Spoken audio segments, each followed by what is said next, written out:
Good morning, everyone. We'll just wait for 2 more minutes to see if anyone else is joining. Hi, everyone. Let's start the session for today. How many of you are there in the last session? In the last session, we've installed Python. So, do you all have Python in your systems, or do we have to install it? Hello. Hi, good morning. Hi, Girish. Hi. So, is this first session that you all are This attending, is the right? first So, session. First session. okay, got it. So, how many of you are? What's your background like? Have you got any coding experience No, or? I don't have any coding experience, but I have working currently as a regular code company student. I have total 10 years IT experience, so I don't have any coding experience. Okay.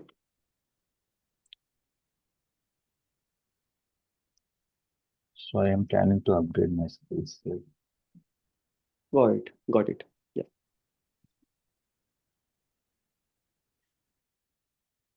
Anyone else?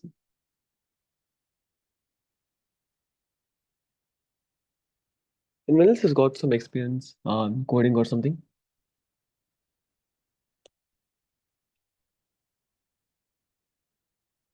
If not Python, C++, Java.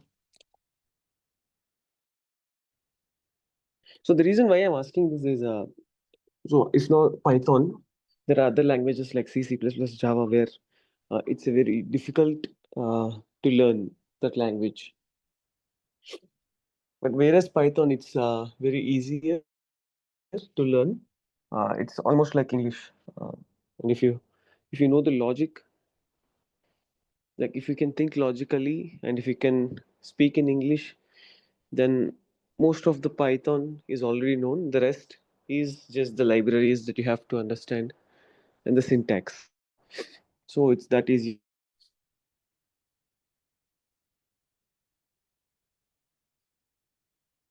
So let me put myself quickly. Myself, Sreeram. I'm a senior data scientist in a company called Nielsen. Uh, I've been working on data science since 2020. I've graduated as an MSc data scientist, and since then I've been working as a data scientist in different organizations. Also worked on RPA, robotic process automation. That's my first company, where we've automated uh, tasks that people usually do on the computers. And after that, I joined a company called as Evoke Technologies.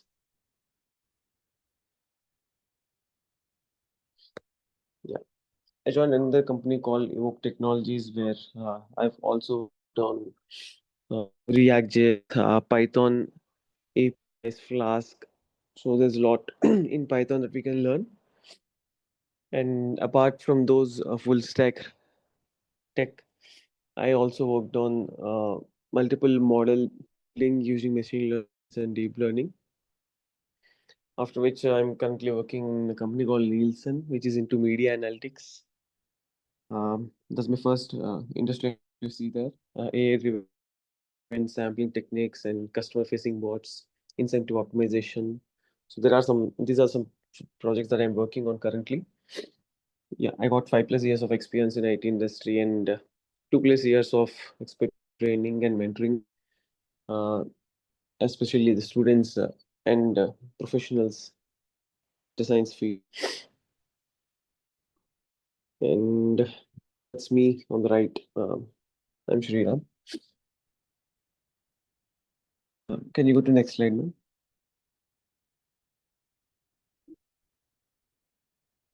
Yes, straight.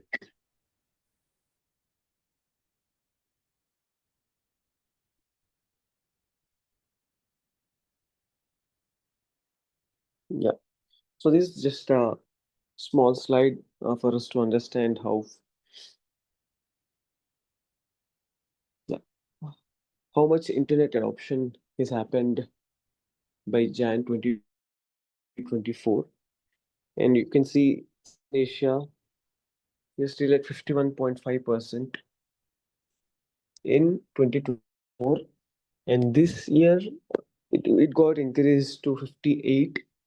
And we can't say that we are completely adopted internet. So there are still many places in India and in Southern Asia where the internet is not yet adopted. And you can see where uh, America, Northern America is there. It's almost 96.8% internet adopted. So there is a lot of scope for our Southern Asia to improve, and we are improving and we are trying to adopt the new policies and the new technology that North America has already seen. Can you go to the next slide now?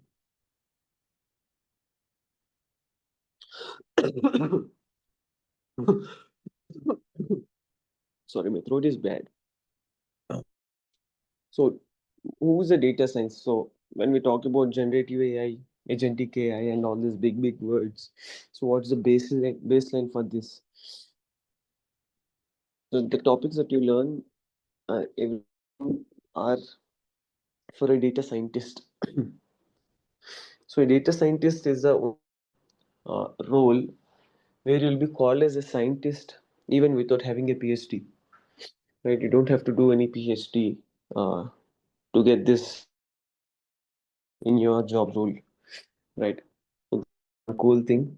And data is the oil of the 21st century, and analytics is the combustion engine. Yeah. Now, people say data is money, right? What do they mean by that? Anyone? When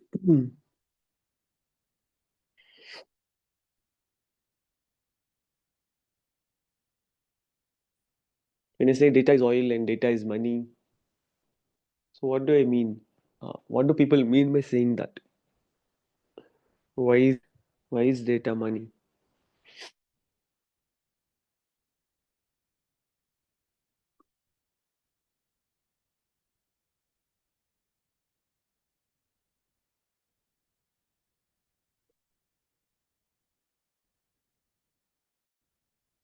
Can anyone guess? There's no right or wrong answer for this, so you don't have to feel shy. Sorry, data money, Why is data money?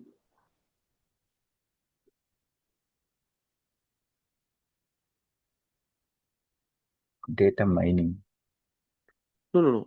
We say data is money, right? Paisa. data. Okay, okay. So yeah, why do we say that? But Data is gold. it is important for you everything. Data, without data, we can't do anything. Yeah, You know. close.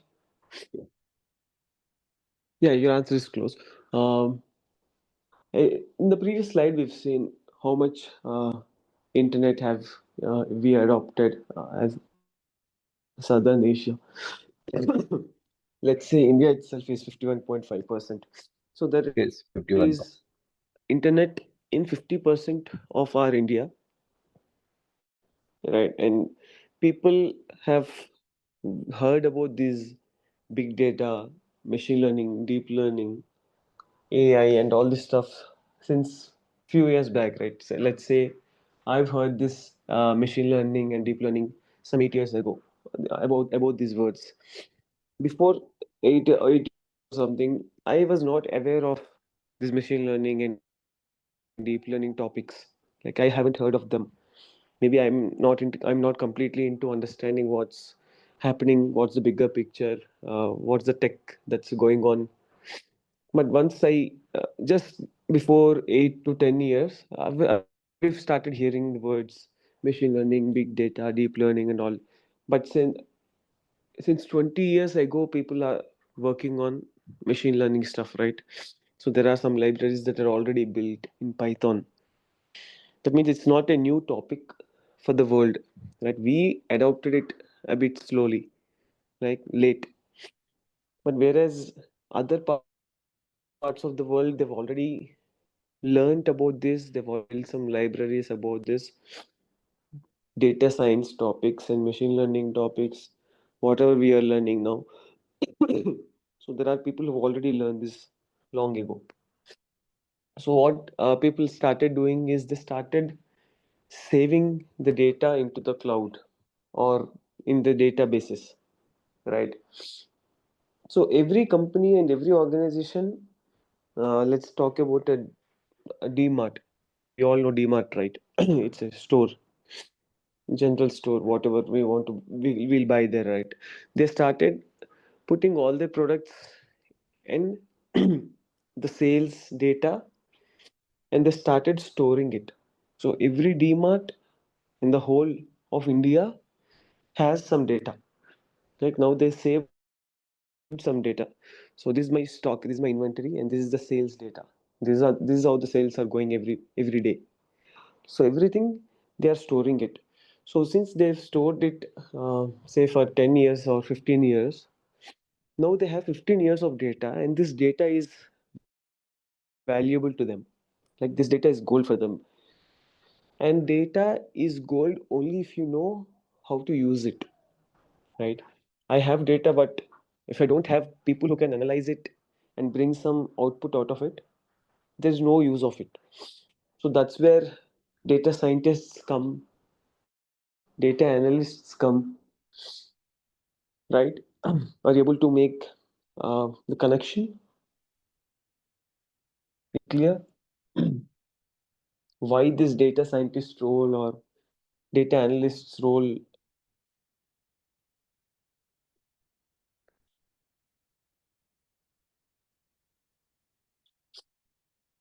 Can you all connect what I'm saying? Like, why do we need data scientists?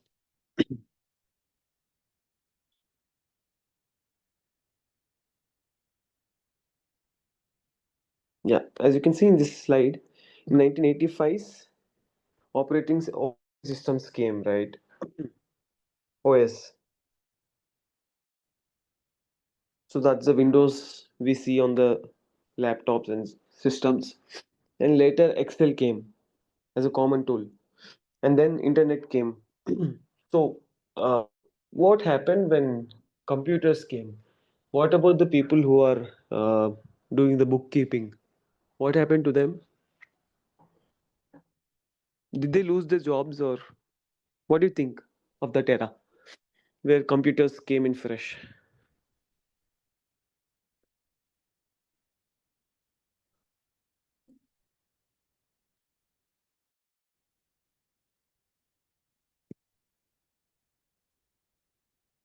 Can anyone guess what happened in early ages where the computers just came?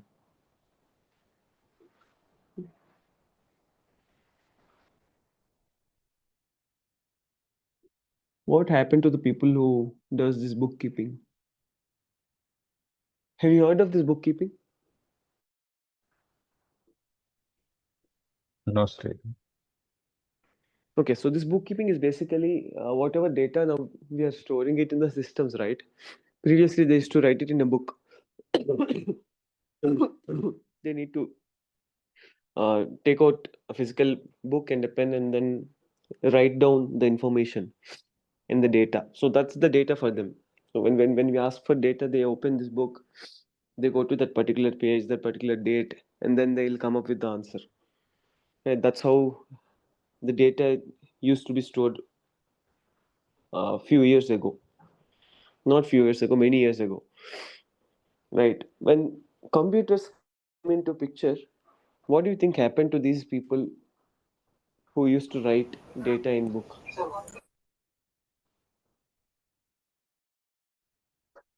Someone was answering.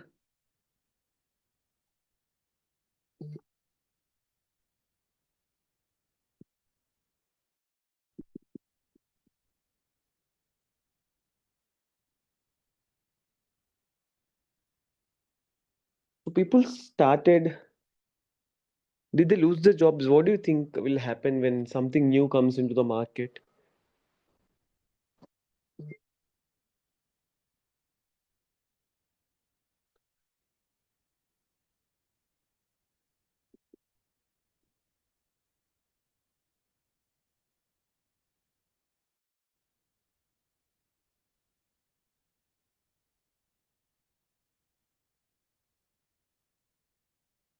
So when computers came, people who used to do bookkeeping lost their job only because they couldn't adapt to the computers. Right? Computers came in fresh, and when people started understanding that okay, the computers are going to be the next generation, people who've learned how to use computers, they've excelled. Like they've got their jobs secured because they know how to store the data using the computers now instead of just doing it the bookkeeping. And people who are following this legacy bookkeeping, they slowly faded away because computers have made the life easier and much more safer. Right, bookkeeping, there are many problems with the bookkeeping, right? If some water falls on the paper, the data is gone, or because of some mouse or something, the data is gone, right? But in system it's different. It's stored for a very huge amount of time. Right now, if you save something in your system, it will still be there for 100 years, right? So that's how secure the data is. And now coming the computers, there's also cloud where we can store the data, cloud storage, where you'll have replicas. Like if one system fails, there will be your data will be safe in another system, right? So there's a lot that has happened once we started using the computers. So that's why the people who adapted to the current technology, they could secure their jobs. Similarly, once we are not in the era of just starting the usage of computers, right? We have already worked a lot using computers and laptops, right? We adapted to it very long ago. So now what people started doing is they started knowing what's going to be the next new big thing. Then came big data, machine learning, data science, and coding languages and all. So now we need to adapt to these new technical skills in order to make ourselves available for the new jobs. Right now, many companies have data. When I say data is money, many companies have data using because they've been using computers and they've been storing data since many years. Right now, every company has some data, and there is a very big gap in finding people who has the right skills in understanding and analyzing this data. So that's where the skills that we learn are going to help the organizations, and you are going to bridge that gap. So there's a very huge demand for people with right skills. Can you go to the next slide, ma'am? And we are going to bridge that gap for the organizations. So, sir, there are some myths and realities about data science. So the first myth is data science is all about coding. So when people think of data science, they think a lot of there's a lot of maths that's there. There's a lot of coding that we need to do, right? Yes, there's a lot of math that's happening, but you just have to understand the math, right? You don't have to build something new or write a new formula. If you have to work on some data science, you need to understand why we are doing this, right? It's much more than that. It involves problem solving, statistical analysis, and effective communication. And let's talk about effective communication a little later. And there's another myth saying you need a PhD to be a data scientist, which is completely no. Since we have the word scientist, people think we need to have a PhD to become a data scientist. No. So as we told a while ago, you don't have to have a PhD to become a data scientist. You just have to know the concepts properly and know your basics properly. Next slide, please, ma'am.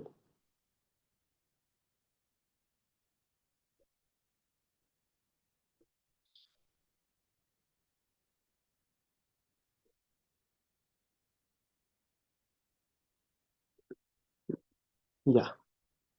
So this is an artificial Gen AI class, agentic AI. So these are the things that I've expected.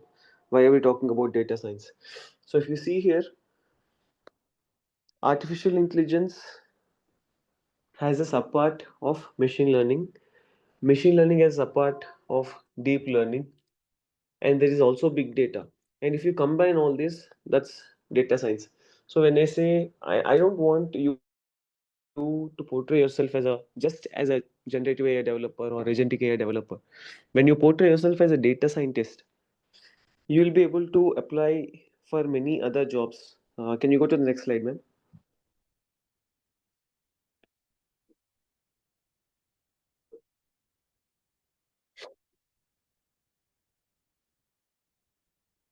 Ma'am, next slide, please.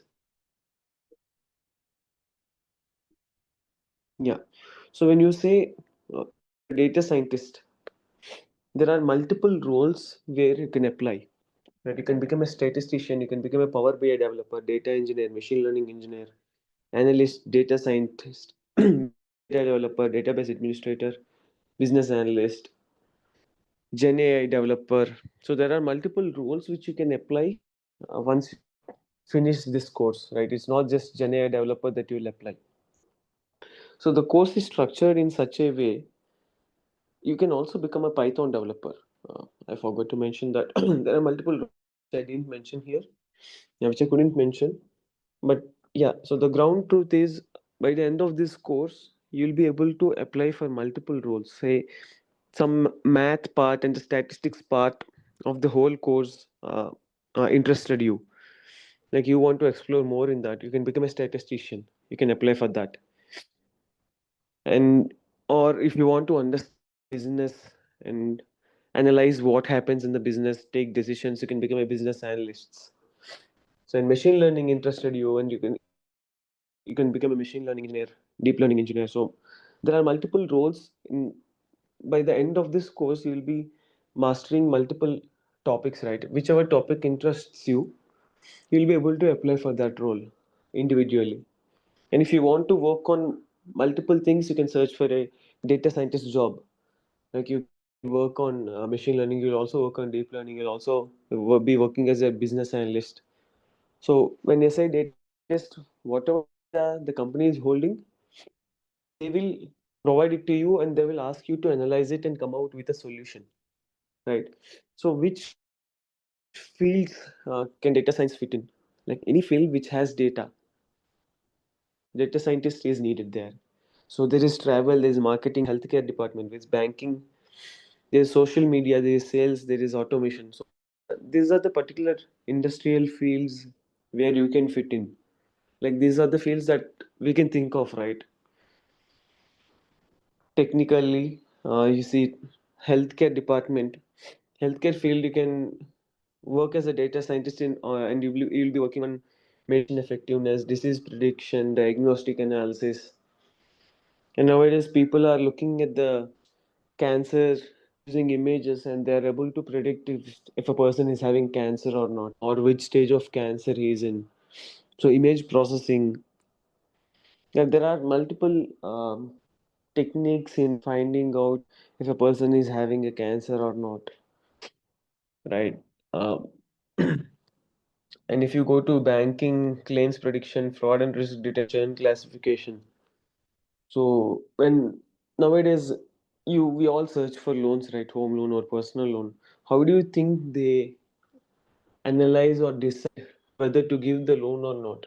So there's previously it used to be like they used to check all your transactions, how much bank balance are you maintaining, how frequently are you paying your EMIs and all, right? They used to check it in person. Like nowadays, what happened is they automated it, or they have people who are working on, like they built some application and developed some code where they'll be analyzing once they get a loan request, they analyze all your transactions and they'll come up, the model will tell whether to give the loan or not. So that's the fraud and risk detection part, right? So there are multiple job roles that are available in every field, industry field. So automation, we talk about self-driving cars. Tesla is making a very big move using this automation and self-driving cars. I hope you've all heard about it, right? Elon Musk.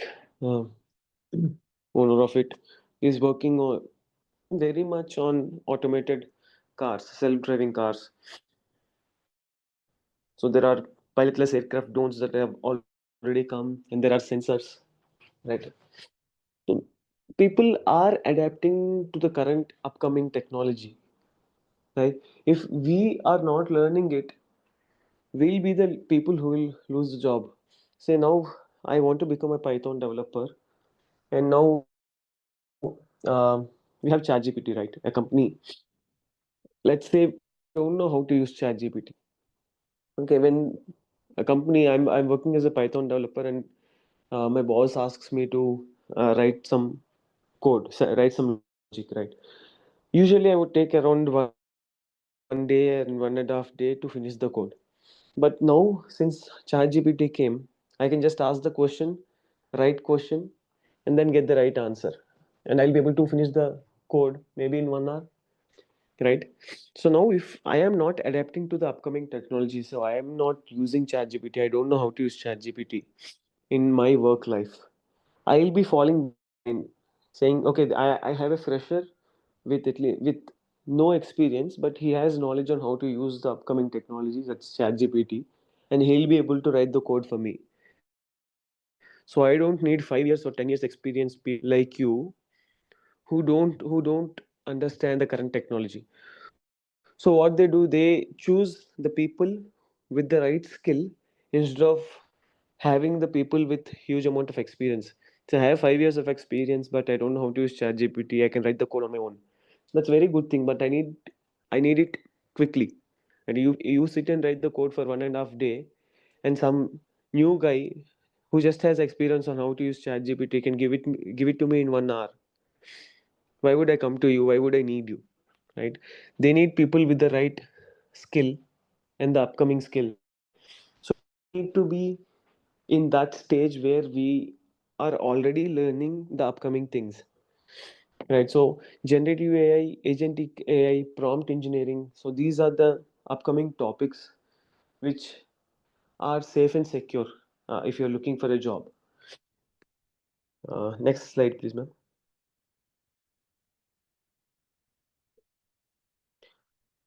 So, why choose a career as a data science or data analyst? So, data science was hailed as the sexiest job of the 21st century. So, I'm sure you all have heard about this data science, data scientist, generative AI, so all these buzzwords, right?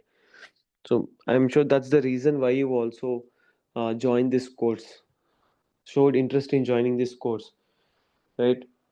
So, when you are choosing this data scientist role or a generative AI developer role, it's not just you are looking for one particular thing like data science or Gen AI developer. You're also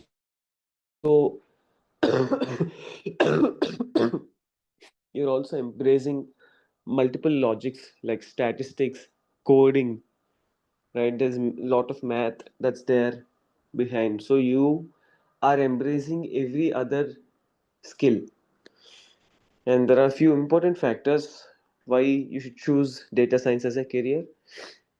So the salaries are impressive, right? There's exceptional growth and demand in the market.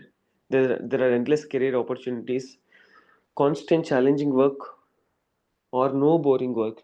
Why I had to put this particular point, constant challenging work or no boring work, is because I've joined a company and where I've worked only for 3 months. The job that I was doing is copying and pasting some values in Excel sheet.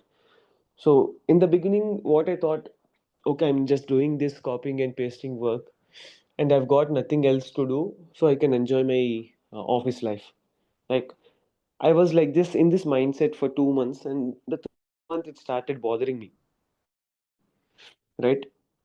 I am just copying and pasting some values into some Excel sheet, and I'm attending meetings. So these are the only things that I'm doing. So if not for meetings, there is a new automation that's coming up which can uh, automate whatever I'm doing. So in the first company, if you remember, I've told I worked on RPA, robotic process automation, right? So that thought just hit me saying, okay, I used to be a automation developer and I can automate this process. So once I started automating the process which I am doing manually, I thought I have no job to do there, right? So once told the organization that I can automate this process and I've automated the process, now they have the system. Now they have the code which does that automation, which I am supposed to do. Like now they don't need me. So that's the fear that I got in myself, saying, okay, this is not the right place for me because my job will get replaced. Because I myself could automate whatever I'm doing.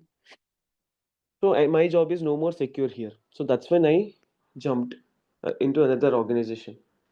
Right. So you need to be on the safer side of learning the new tech stack, and your job is irreplaceable if you are having a constantly challenging work, right? If some job is constantly or boring you, then I'm sure the job will easily get replaced by ChatGPT or any new bot that people build, right?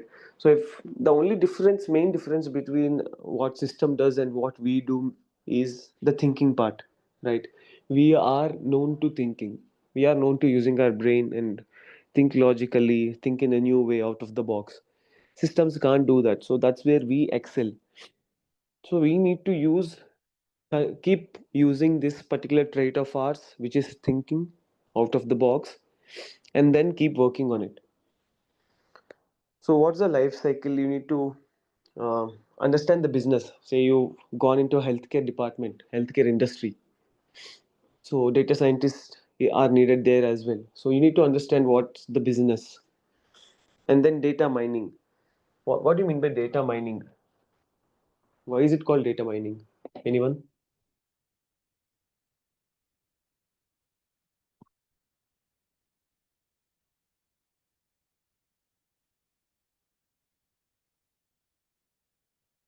So data mining is basically why they came up with the name mining is, what do we mine? Say when we say mine, we talk about gold mines and coal mine, right? So it's something very precious that people are trying to dig and find out, right?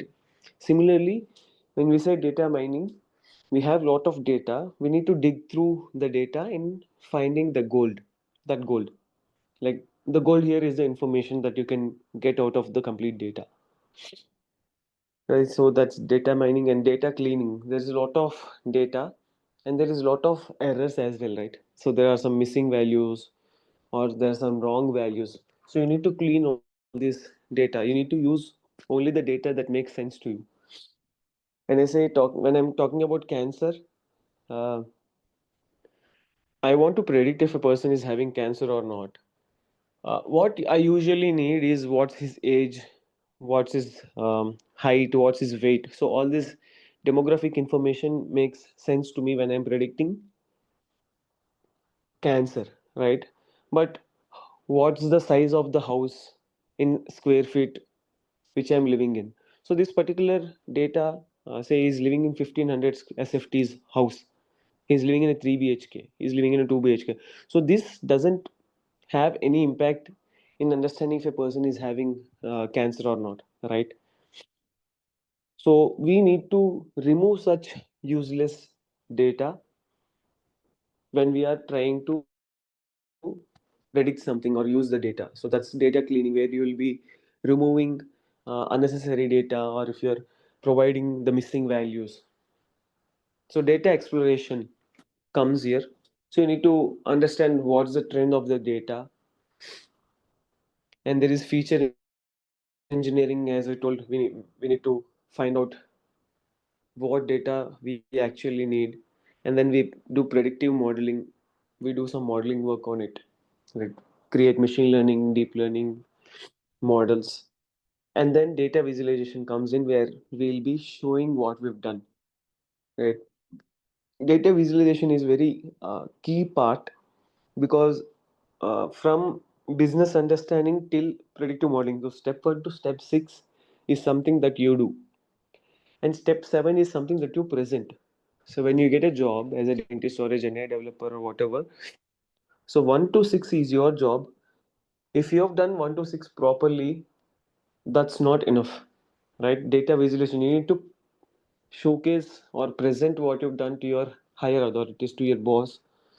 And when I say to your boss, uh, in many organizations, data scientists are very close to the CFOs, CEOs, and CTOs, right? Chief technical officers, CEO, executive, chief executive officers, and all. So these are the people whom we'll be dealing with when we become a data scientist. So you need to be presenting what you've done to that level of people. So imagine how important your role is when you talk to your CTOs or CEOs. Right, whatever work you've done, it directly needs to go, and you need to make a point when you've worked on something. Right, you need to present it. So that's how important the role is, and that's how important data visualization is. So let's talk about the skill set needed. So technical skills will be needing MySQL, which is SQL query language, the database query language, and then Python, where we'll be learning it. And our program is something just to make our lives easier. Instead of coding, we'll just use drag and drop features in our statistics, probability, machine learning, deep learning, neural networks, Tableau, and Power BI. So Tableau and Power BI are the data visualization tools that we have in the industry right now. We can also do the same using Python, but Tableau and Power BI makes our lives much easier for data visualization. And MySQL, why do we need a database query language when we are learning about data science? Any guess? Quick guess.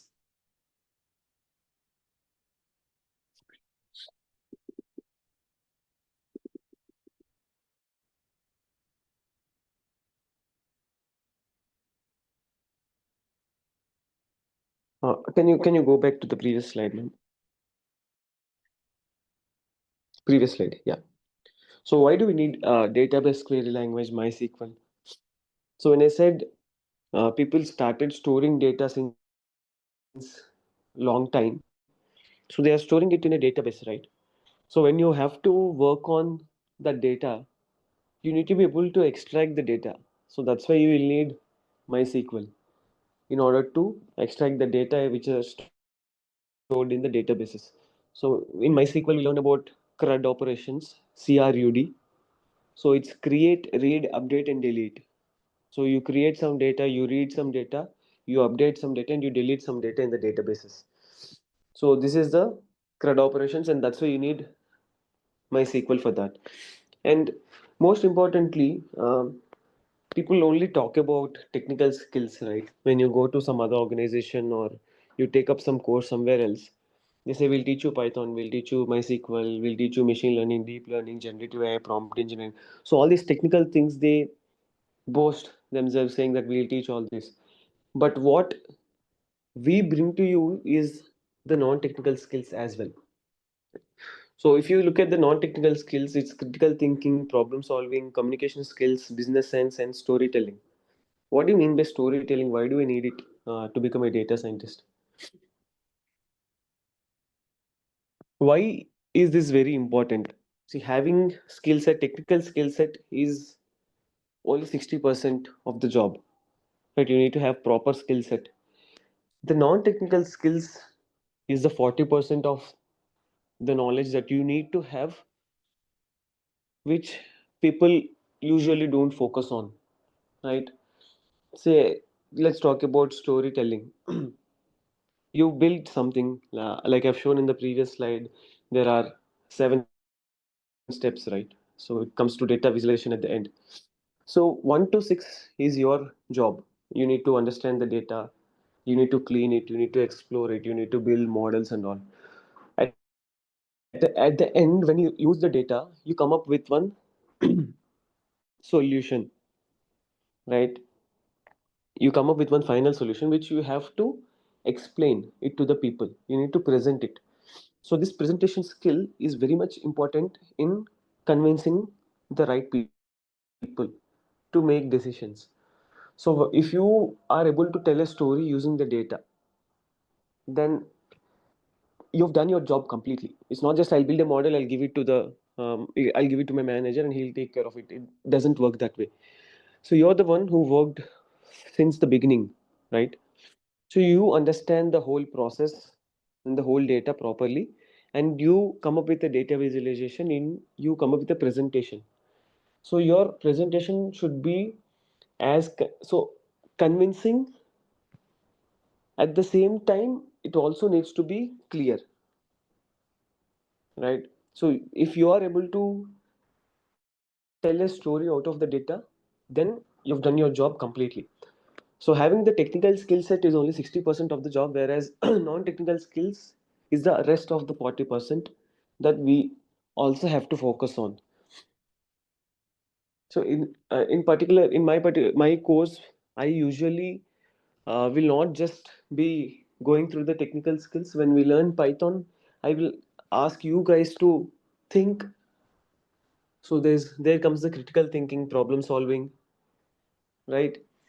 So there is some logic that you have to apply when you write code.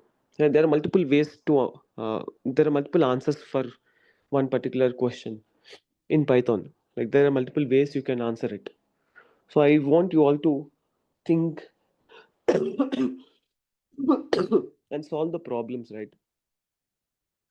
So communication skills in the course will it'll not just be a one way where I'll be talking and you will be listening like what's happening now. Since it's a demo class, it's fine. I'm just telling you what's how data science is outside and what we bring to you when you join this academy.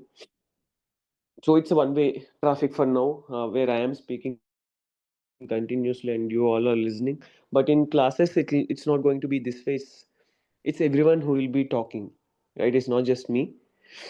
When I talk about some topic, I want you all to involve and also contribute to the teaching. Right? It's not just I am teaching and you're learning. When we talk about writing code in Python, we encounter many errors, right? It's not just okay. He's there. He'll be answering my questions. He'll be solving the errors. It will be you all who will be helping others. Like if someone else in the call, if someone else in the call got some error, you should be able to help each other in solving that. Right? It's not just me. So you, even though you didn't face that error, you'll understand what that error is and you'll understand, you'll try to find out what's the solution for that error. So in future, if you face that error, you will be able to answer it. I'll anyways be there, but you all will also be contributing to the teaching as much as I am doing here. So any new topics like machine learning, deep learning, and theoretical topics that I will take care. But any logical questions and logical errors, if you are encountering, you all should be ready to pitch in and try to solve it. Okay, so it's going to be a two-way traffic when we are learning this. I want you all to ask the questions because no one is having some 100 years of experience or 15 years of experience in machine learning and Python. So we all are new to this coding. So there is no right question or wrong question. You need not have to be shy. And one more important thing is if you are shy, you need to change your mindset, right? If you are shy to speak up, then this job is not for you because data scientist at the end of the day needs to speak up and needs to present. So these presentation skills need people to lose the shy. So we'll also do that in our course where you guys will be presenting so that you will lose that stage fear.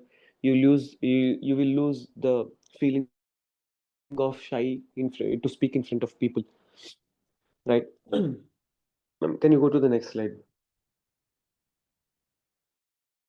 So let's look at some salaries.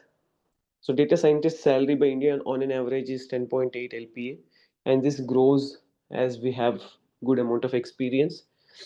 And data analyst salary is 4.2, machine learning engineer is 7.3 LPA, data engineer salary is 8.5 LPA. And there are new jobs that are coming up saying prompt engineer, Gen AI developer, agentic AI developer. So there are new job roles that are coming,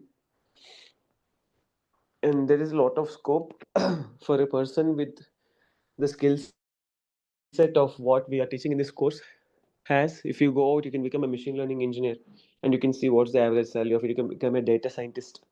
You can see the average data scientist salary in India. Next slide, please, ma'am.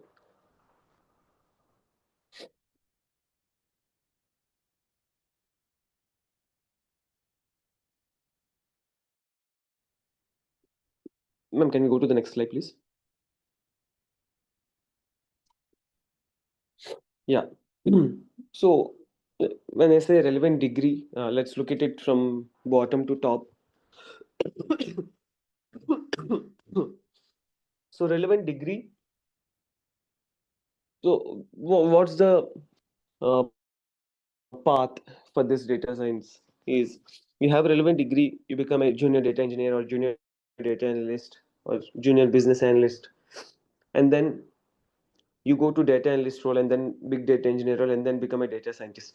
But using this crash course, or we can call it, after this course, you will directly, if you follow the green line which is in the center, you'll directly become a data scientist. You will directly be able to apply for a data scientist role, right? You will not be going through this junior data analyst and then data analyst and then big data analyst. So you will not be needing to go jump through the roles. You will directly be able to go to the data scientist role and then the senior data scientist role where I am at now, later become a manager and then director. So the growth is directly you're jumping to the data scientist role when you have the right skills.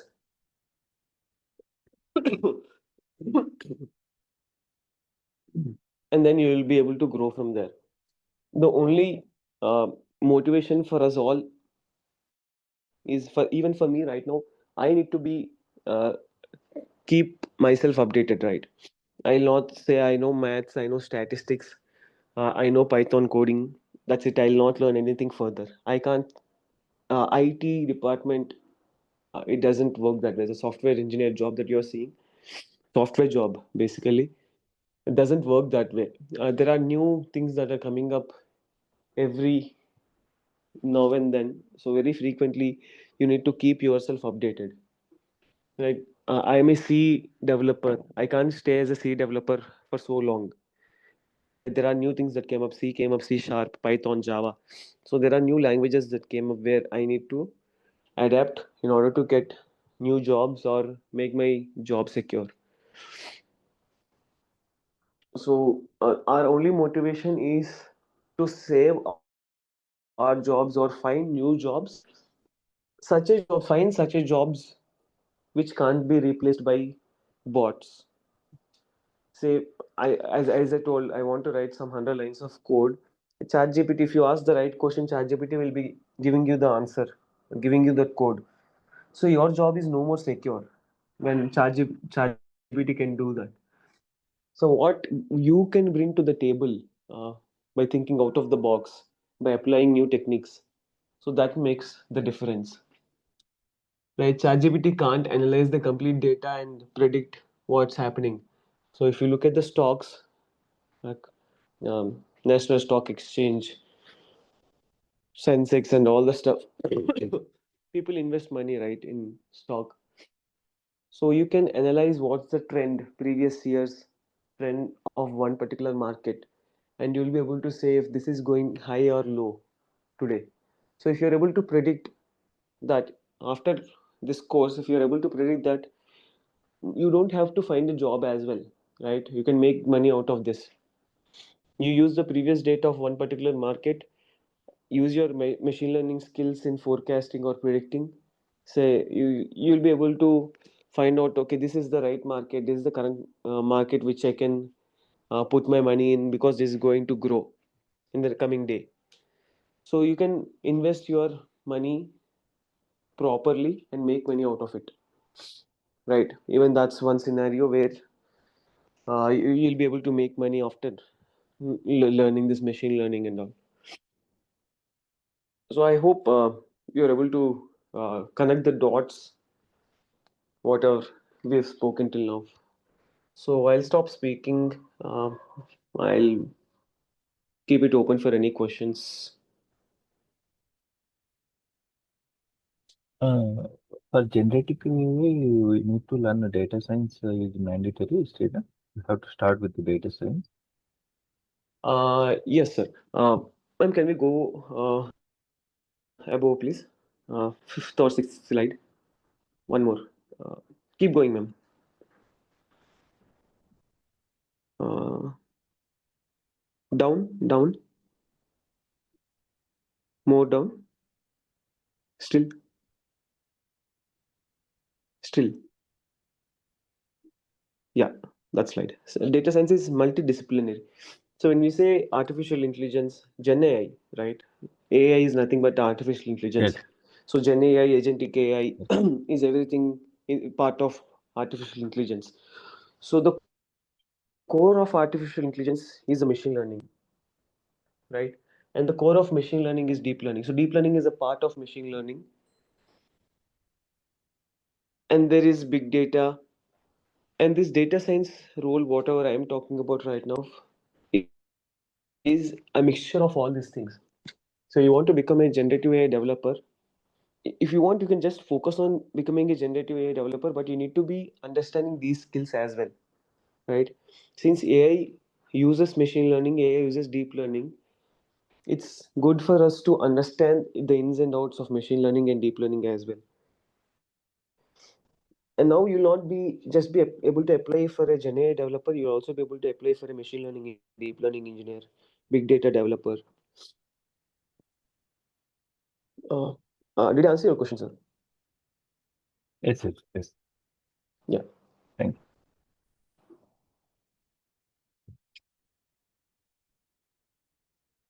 Yeah, I got one question related to ChatGPT. So, Mhm. do we need to install that particular in any the software to be installed in particular system? Because to analyze the modules and all, the ChatGPT should know which way to analyze, right? The code and whatever the functionality and this thing. No, no. The ChatGPT will not be using ChatGPT as such. So if you want, you can just ask some questions and get the answers from ChatGPT. But most of the coding that we do it manually. We'll not take the help of ChatGPT. We will build the code. We'll understand the code and build it. So we'll be learning Python, right? For that, we'll be needing uh, Jupyter Notebook. If you heard of it, so we need to install. So Okay. in our Python class, in our first session, we'll be installing that Python or the Jupyter notebook, what we need. So ChatGPT is not something that I usually use while taking this course. So yeah, any quick questions you can just, if you're not understanding something, you can just ask ChatGPT what's this, and it will give you the answer. Okay. But yeah, in our course, we'll learn to do it manually on our own. Okay, got it.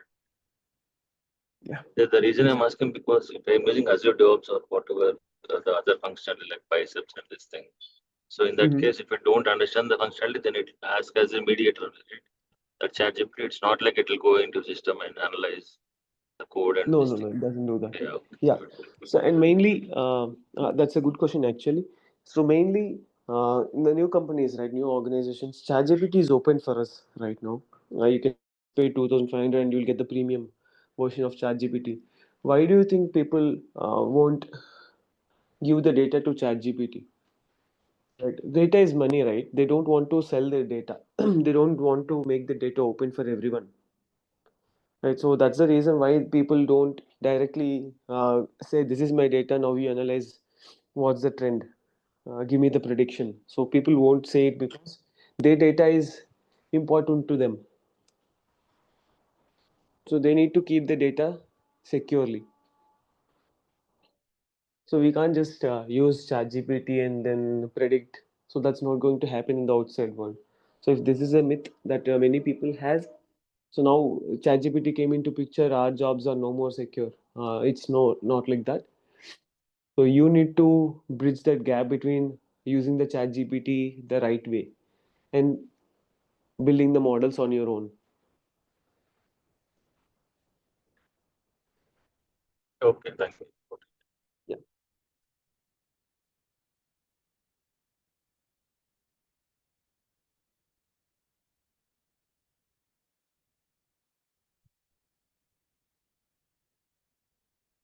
So this automation also is part of this Gen AI, because we have in the market like Selenium or data driven or PDDs or TD.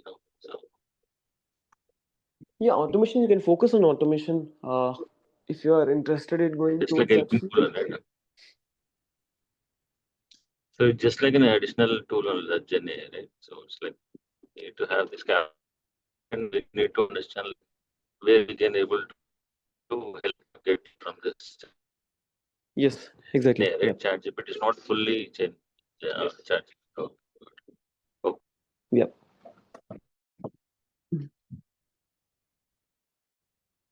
Any last questions?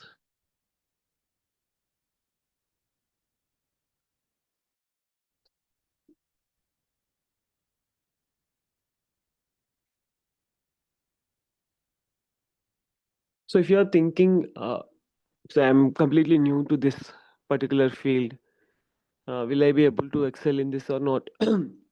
I would just say one thing: everything is new. Like when, as I talked about bookkeeping and computers came in.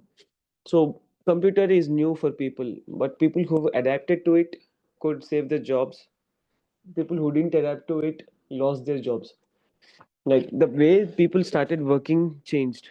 Bookkeeping role changed by using computers. It became much easier. It became much efficient. And people who didn't update themselves lost their jobs. And people who updated themselves secured their jobs, and they've done multiple other things using computers. Like once they started working on bookkeeping and storing the data in the computer, they have also started analyzing it, right? And then that's where data analysis, data science, everything came up. So people adapted to new technology and they secured their jobs. So we also need to be mindful and very proactive. We need to be proactive in knowing what's the upcoming job and what's the upcoming need in the industry. So data science is such thing which is booming now. So there are thousands and lakhs of people who have no idea in machine learning, and there are thousands and lakhs of jobs that need people who have idea in machine learning. So we are in the right time, in the right spot. So let's learn it in the right way and bridge that gap.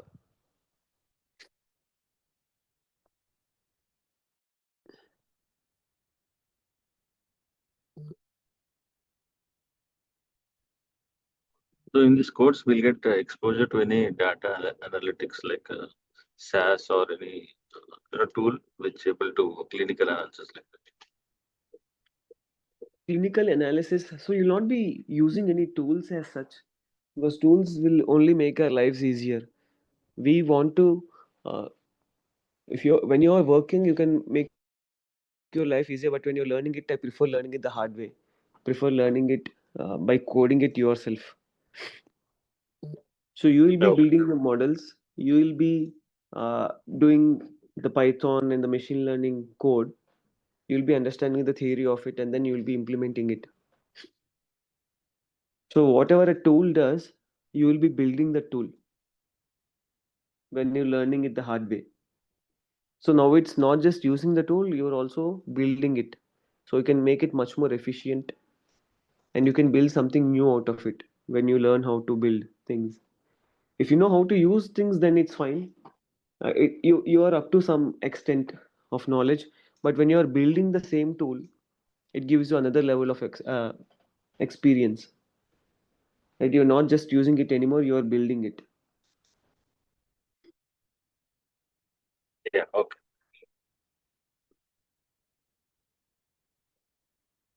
One last question.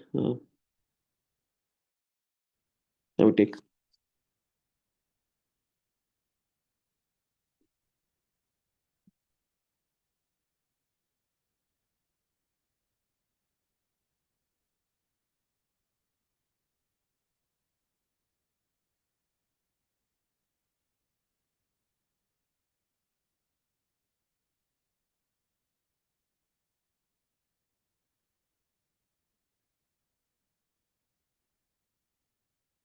So yeah, that's it then.